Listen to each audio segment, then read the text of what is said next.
Here we are in the new 2015 BMW M3, and this actually is the M3 because it's a sedan. The coupe has now become the M4, but that's a story for another time. And so this new M3 is turbocharged for the first time, but it has a straight six motor, and that's not for the first time. The new engine is more powerful than the old V8, despite being down 2 cylinders, of course, but that's a familiar story. Right now it's working with 431 horsepower and 550 Newton meters of torque. So the torque is a huge improvement, but as Biermann said, diesel engines have torque. It's about how you use the torque. So this engine revs to 76,000 RPM, and it makes power, which is unusual for a turbocharged engine, all the way to the red line. The sound that you're hearing though here, some of it is coming from the engine. Other sound is being piped in through these speakers, and it does, to be honest, sound a little bit artificial. The carbon ceramic brakes on this are so good. Turn-in is so sharp.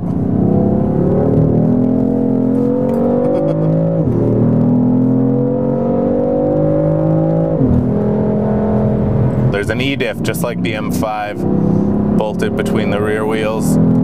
Solid mounted, actually. The whole subframe solid mounted this time. The E-diff can kind of, it knows it knows when you're trying to be a hooligan a little bit. Whereas the old V8 M3, yeah, this is definitely, considering that all the systems are off right now, it's just me in the car, this is definitely the easiest car I've ever tried to slide around. The other thing that makes this car a real M3, other than this great E-diff that makes it so easy to slide, is in Sport Plus mode, for the throttle setting, on its sharpest throttle setting, what the engine does is it keeps the wastegates on the turbocharger are permanently closed. So there's always boost, which gives it a really strange feeling for a turbocharged engine, of just not really having any sort of discernible lag. Like the throttle response is great. For all the baggage that the M3 name carries, you know, it's well deserved. The old cars are becoming icons, quickly collectible and legends in their own right. Does this car deserve to wear that M3 badge? And I think it does. I think it does. Especially in sedan form, which I gotta say is just so much cooler.